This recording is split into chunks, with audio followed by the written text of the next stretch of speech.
Mari persiapkan sama-sama. Kita akan pakaikan merdeka 3 kali. 1, 2, 3. Merdeka! Merdeka! Merdeka! Tepuk tangan buat Tuhan Yesus. Tetapi bagaimana kita itu bisa merdeka di dalam kehidupan kita? Karena kita harus mengerti bahwa di dalam kemerdekaan itu membuat kehidupan kita tidak lagi terjajah, kehidupan kita tidak terbelenggu.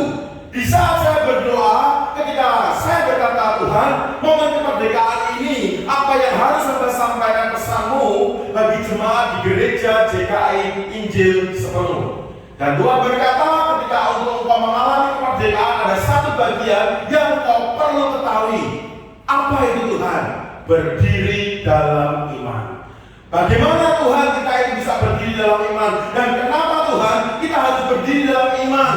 Kembali Tuhan selalu mengingatkan akan setiap firman di dalam kehidupan kita. Karena ketika kita Tuhan mau untuk berdiri dalam iman, Ibrani 11 ayat yang pertama dikatakan adalah dasar. Dasar itu fondasi. Dasar itu sebuah pokok yang sepertinya tidak terlihat, tetapi itu sangat penting dalam kehidupan. Begitupun ketika kita membangun sebuah rumah, kita membangun akan sebuah gedung, fondasi itu sangat penting. Dasar itu sangat menentukan akan bangunan yang akan kita naikkan di atasnya. Begitupun dengan iman. Iman adalah dasar dari segala sesuatu yang kita harapkan. Sehingga ketika kita mengharap apa dalam kehidupan ini, kita mengharap kemerdekaan, kita merdeka dari dosa, kita merdeka dari pergumulan, kita merdeka dari penjajah-penjajah yang berusaha untuk menyerang akan kehidupan kita, mengintimidasi pikiran dan perasaan kita. Dan iman itu sangat menentukan. Bahkan dikatakan bahwa iman bukti dari segala sesuatu yang tidak kita lihat. Sehingga iman itu akan menjadikan yang tidak ada menjadi ada, yang percaya dengan amin. Bahkan di ayat yang ke-6 dikatakan tanpa iman tidak ada seorang pun yang dapat berkenan di hadapan Tuhan. Jika untuk hidup di dalam Tuhan, melakukan apa yang Tuhan mau, iman sangat menentukan. Karena firman berkata, tetapi tanpa iman tidak mungkin orang berkenan kepada Allah. Sehingga di dalam Tuhan iman itu mutlak. Karena iman itu membawa kita hidup di dalam cara Tuhan, bukan cara kita. Dengan iman kita hidup dengan apa yang Tuhan kehendaki, bukan kehendak kita. Karena iman itu adalah dasar yang mutlak. Maka ketika Tuhan taruh bagaimana kita bisa merdeka di dalam kehidupan ini, tidak hanya sekedar kita memperingati akan kemerdekaan bangsa kita, tetapi bagi hidup kita. Dan Tuhan mau kita bisa berdiri dalam iman. Dan bagaimana kita bisa berdiri dalam iman? Kita mau lihat akan pesan Tuhan pagi ini. Kita buka sama-sama dalam 1 Petrus pasal yang ke-5. 1 Petrus pasal yang ke-5 mulai ayat yang ke-8.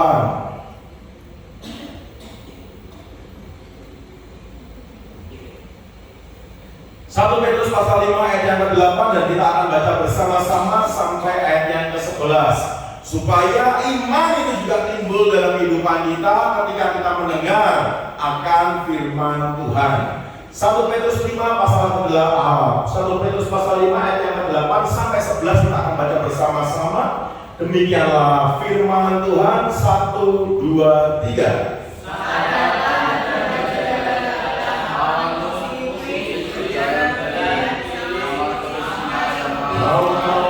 Dan cari orang lawanlah dia, sebab kamu tahu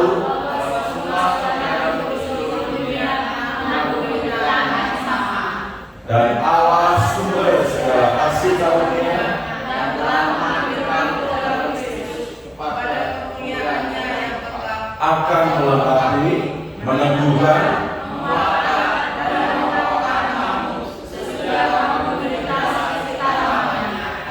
ialah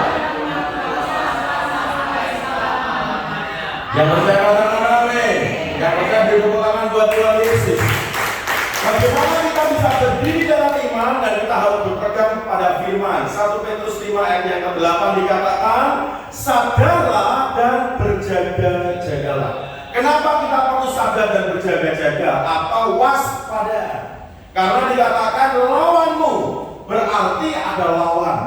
Ketika Tuhan tahu ada lawan dalam kehidupan kita, Dan sekalipun dikatakan lawanmu si iblis, iblis itu tidak nampak, namun dia ada dan dia menjadi lawan kita. Bahkan dikatakan melalui firman-Nya, lawanmu si iblis berjalan keliling, sehingga iblis tidak nganggur, iblis tidak berdiam diri, iblis move terus bergerak, dan dia bergerak berjalan keliling sama seperti singa yang mengaum-ngaum dan mencari orang yang dapat ditelan. Tujuan dia hanya ingin menjatuhkan kehidupan anak-anak Tuhan. Di mana ada celah terbuka dia akan masuk.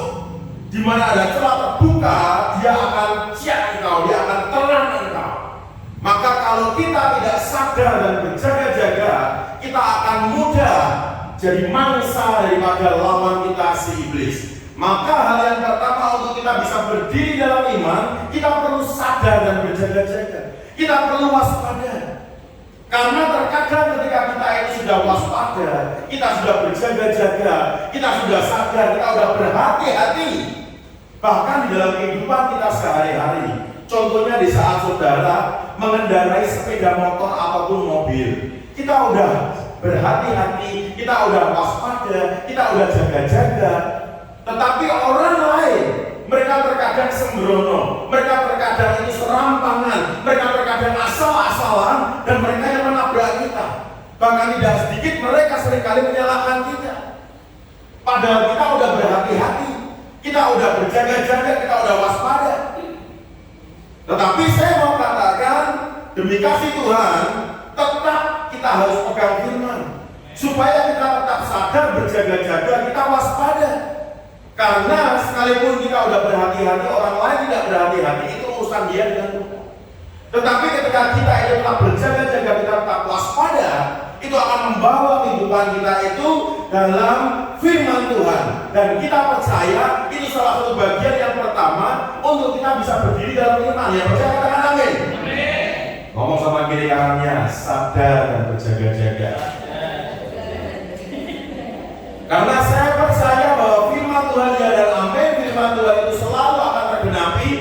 Ketika kita melakukan firman, maka itu akan terjadi dalam kehidupan saudara.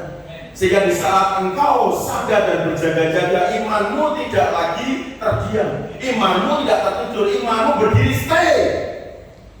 Dan imanmu dalam kondisi yang siap siaga, sehingga membuat engkau tidak mudah dijatuhkan oleh lawanmu si iblis. Karena iblis tidak nganggur, dia terus bergerak. Kalau kehidupan anak Tuhan, mereka tidak bergerak, mereka berdiam diri, doa malas, baca firman malas, kepengen diberkati bagaimana? Sedangkan kau perlu tahu satu hal yang saya mau katakan, jika berbicara tentang ibadah, iblis ahlinya, karena iblis dulunya malaikat. Berbicara tentang firman, iblis tahu, karena iblis dulunya malaikat. Berbicara tentang ilmu, dia punya kuasa, dia hebat. Tetapi satu hal yang iblis tidak punya dalam kehidupan, yaitu kerendahan hati.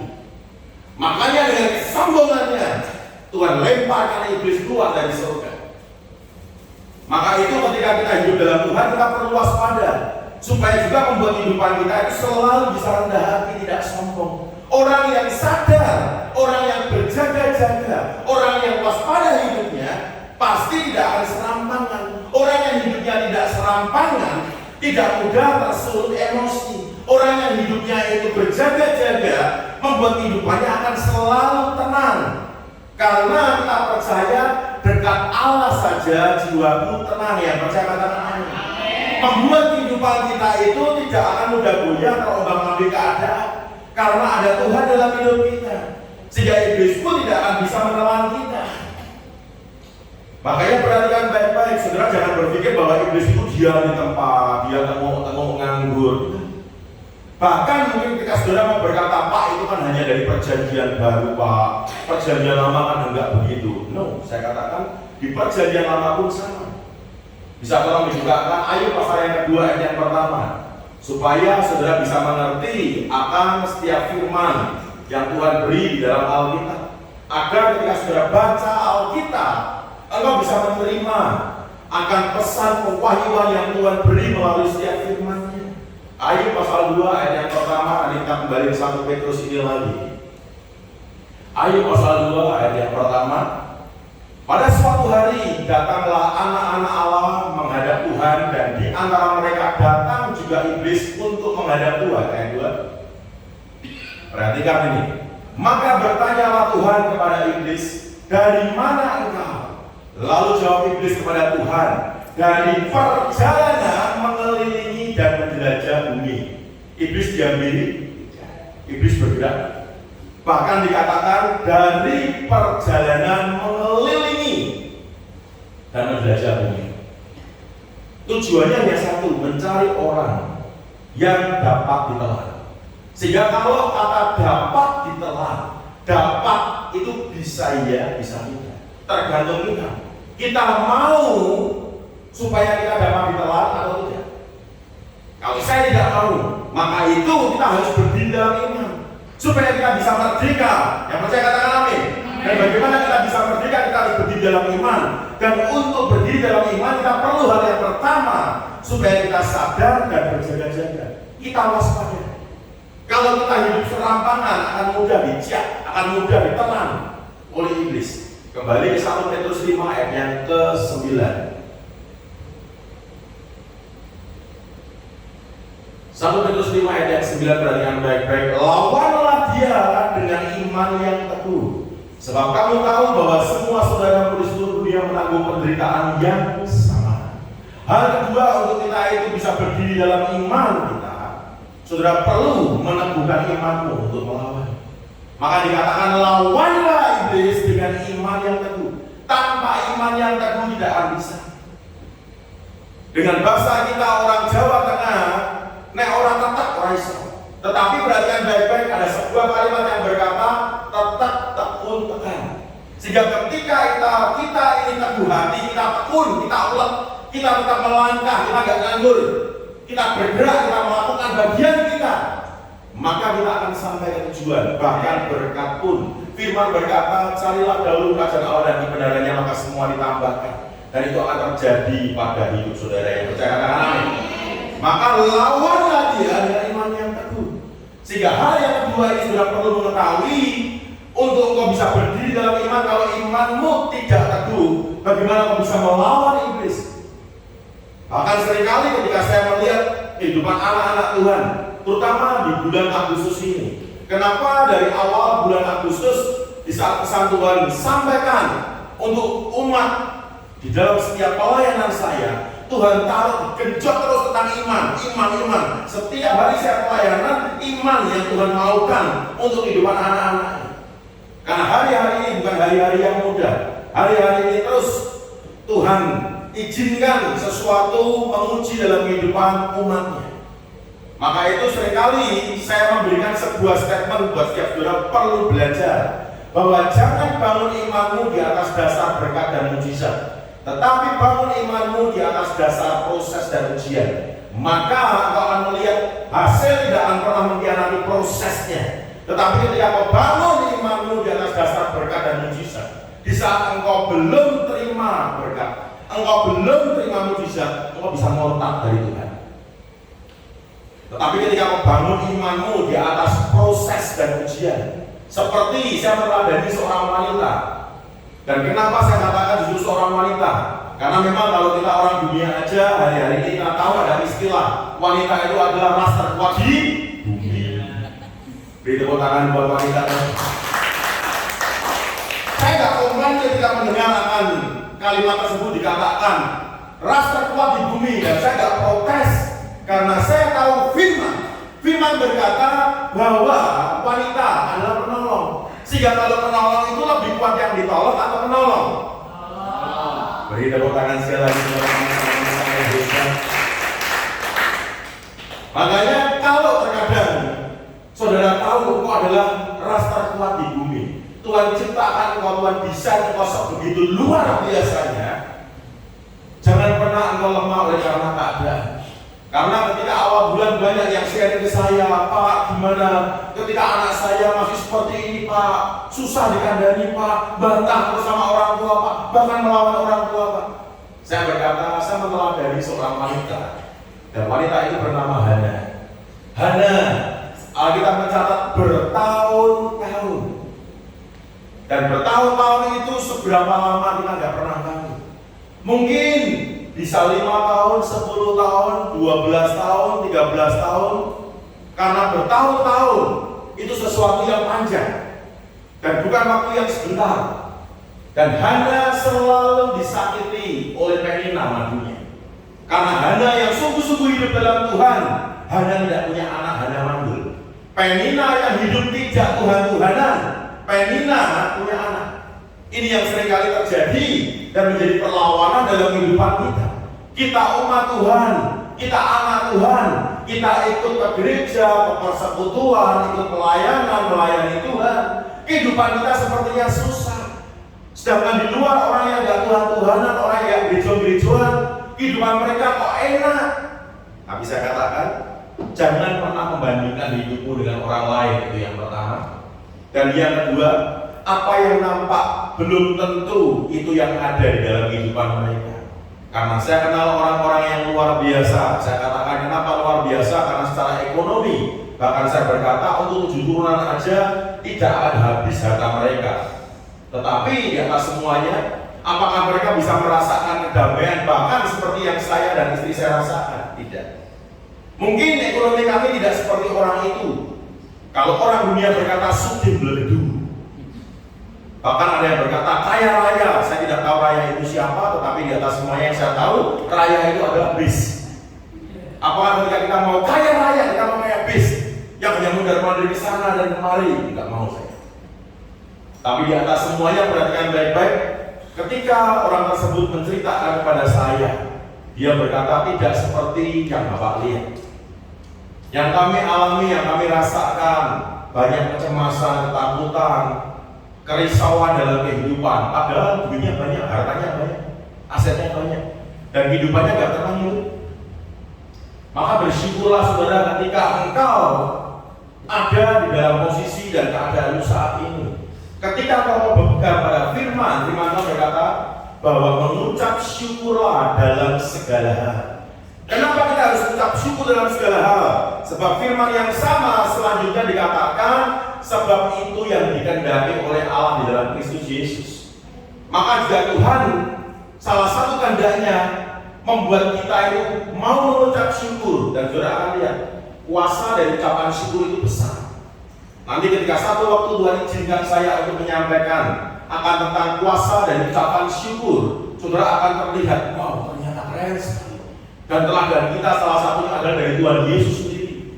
Di mana ketika Tuhan Yesus mengucap syukur dari yang tidak istilahnya begini, dari yang mustahil jadi mungkin, dari yang sepertinya itu tidak mungkin bisa mungkin terjadi. Tetapi di atas semuanya ketika kita mau responi akan firman, dan kita pasti akan mengalami perubahan di dalam Tuhan, yang percaya katakan amin. Maka hal kedua untuk kita bisa berdiri dalam iman, sudah perlu meneguhkan imanmu. Dan bagaimana kita bisa meneguhkan iman jika hari-hari ini tadi saya katakan dalam bulan Agustus banyak yang pada ngeluh. Sampai saya berkata, kenapa kehidupan anak-anak Tuhan hari-hari ini meletre, saudara? Meletre memang ada dua istilah. Dari istilah Jawa itu yang terkadang dikatakan seperti orang acu tak acu, tetapi juga bisa dikatakan di artian meletre itu orang yang down, orang yang lemah, orang yang subetan nanti, orang yang istilahnya itu mentalitasnya kalau kita bilang seperti kerupuk melempem keluar dari toples. Padahal saya berkata, jika Tuhan di pihak kita, siapa lawan kita? Yang percaya katakan amin. Maka saya katakan, bagaimana kita bisa meneguhkan iman jika iman aja terkadang anak-anak Tuhan hari-hari ini tidak punya. Dan saya mau berkata, untuk kita bisa punya iman, agar kita dapat meneguhkan iman kita, tidak ada hal lain selain Roma 10 ayat 17 dikatakan begini, iman timbul dari pendengaran, dan pendengaran akan firman Tuhan. Sehingga kalau saudara tidak pernah baca firman, bagaimana iman bisa timbul dalam hidupmu? Ketika engkau membaca, bukan engkau membatin. Perintahnya adalah membaca. Karena dikatakan dari firman Tuhan ini, perhatikan baik-baik, iman timbul dari pendengaran, pendengaran akan firman. Jika kalau kita dengar, berarti kita ngomong, kita mengucap. Kalau kita batin, tidak akan kita dengar telinga kita. Iman tidak akan timbul. Tetapi ketika kita itu mengucap, kita membaca, memperkatakan akan firman, Iman akan timbul dari pendengaran, dan pendengaran akan firman Tuhan. Makanya saudara perlu setiap hari isi hidupmu jangan dengan kekhawatiran, kecemasan, percuma saudara. Tidak akan menambah sehasta dalam kehidupanmu dengan sukacita, tidak ada. Isinya ngenes gratis, tetapi isi hidupmu dengan firman. Saya ketimbang ngurusi hal yang tidak penting, saya lebih baik firman. Karena apa? Ketika hidup kita diisi oleh firman, kita memperkatakan firman, dan iman itu timbul. Ketika iman timbul, imanmu teguh, engkau bisa melawan iblis. Engkau tetap berdiri dalam iman. Masalah sesulit apapun, dan saya katakan itu ada batasnya. Makanya saudara perlu tahu bahwa tidak selamanya mendung itu kelabu. Akan muncul yang namanya pelangi. Meski saudara juga harus mengerti, untuk muncul sebuah pelangi selalu diawali oleh hujan. Begitupun hidup kita. Kita mengalami akan namanya pemulihan, pasti ada dulu proses yang kita hadapi dan ujian. Maka itu hal yang kedua untuk saudara bisa berdiri dalam iman. Teguhkan imanmu melawan. Dengan cara apa? Baca firman supaya imanmu timbul. Amin. Dan kita lihat kembali 1 Petrus 5 ayat yang ke-10. 1 Petrus 5 ayat yang ke-10. Perhatikan baik-baik firman Tuhan. Dan Allah sumber segala kasih karunia yang telah memanggil kamu dalam Kristus kepada pemuliaannya yang kekal, akan melengkapi, meneguhkan, menguatkan dan mengokohkan kamu sesudah kamu menderita seketika lamanya. Saudara perlu mengerti bagian ini, bahwa ada yang namanya time limit, batas waktu yang Tuhan berikan. Jika Tuhan mengizinkan akan sesuatu yang tidak mengenakan, itu merupakan proses dan ujian. Di saat kita mengikuti yang Tuhan mau, Dia tidak akan meninggalkan kita. Tuhan dan melalui firman-Nya berkata akan melengkapi, meneguhkan, menguatkan dan mengokohkan kamu. Bahkan dikatakan sesudah kamu menderita seketika lamanya. Ada batas waktu Tuhan di dalam kehidupan kita. Maka itu ketika kita mengalami akan proses yang ada, hal ketiga saudara perlu belajar agar dapat berdiri dalam iman, yaitu jangan lebay. Banyak kehidupan anak-anak Tuhan itu seringkalinya baru mengalami masalah sitik, wes lebay, terlalu melebih-lebihkan, dan akhirnya apa? Seolah-olah menjadi orang yang paling menderita di dunia. Ngomong sana, ngomong sini, seolah-olah udah orang yang paling ngenes, orang yang paling benar-benar mengalami penderitaan sampai titik terendah dalam hidupnya. Tapi saya katakan ketika engkau mengerti akan firman ini, bahwa di dalam Tuhan ada yang namanya batas waktu, time limit. Time limit inilah di saat Tuhan izinkan penderitaan terjadi, dan itu tidak akan selamanya. Maka kalau saudara seperti saya meneladani seorang wanita yang bernama Hana. Hana disakiti bertahun-tahun. Hana tidak marah, Hana tidak kecewa, Hana tidak jengkel. Hana tetap cari Tuhan. Bahkan yang luar biasa, Hana tetap bawa persembahan kepada Tuhan. Seberapa banyak kehidupan anak Tuhan, ketika engkau cari Tuhan, susahnya aja setengah mati, apalagi membawa persembahan. Taruh sesuatu yang terbaik bagi Tuhan dari hidup kita. Persembahan tidak selalu berupa uang, saudara. Terkadang ketika engkau berikan tenagamu, waktumu, perhatianmu untuk Tuhan, dan itu tidak mudah. Banyak kehidupan anak-anak Tuhan itu jatuh di fase ini. Mereka seringkali ketika mengalami penderitaan, permasalahan, persoalan, mereka seringkalinya itu lebay. Mereka tidak tahu ada time limit, ada batas waktu. Sehingga perhatikan baik-baik, sekalipun awan mendung tidak selamanya, hujan juga tidak selamanya. Begitupun persoalan, penderitaan, masalah yang kau alami dalam hidupmu, itu tidak selamanya. Akan ada pelangi dalam kehidupanmu setelah hujan turun. Yang percaya tepuk tangan bagi Tuhan. Makanya saudara perlu mengerti, dengan adanya time limit inilah membuat engkau itu akan tetap fokus ke Tuhan seperti Hana.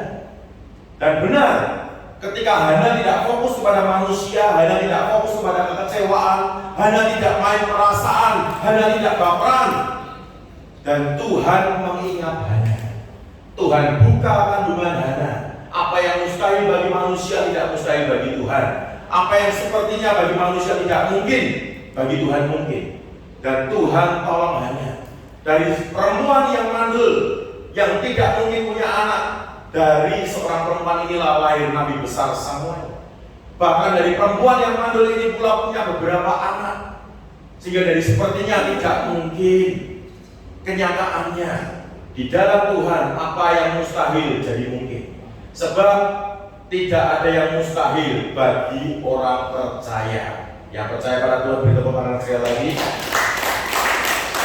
Maka itu sudah perlu mengerti, di momen kita memperingati akan Hari Kemerdekaan Republik Indonesia yang ke-80 ini, di tanggal 17 Agustus ini pula, atas ibadah dari Gereja GKI Injil Sepenuh, supaya kita bisa mengalami akan kemerdekaan dalam kehidupan kita harus tendang penjajah itu keluar dari hidup kita.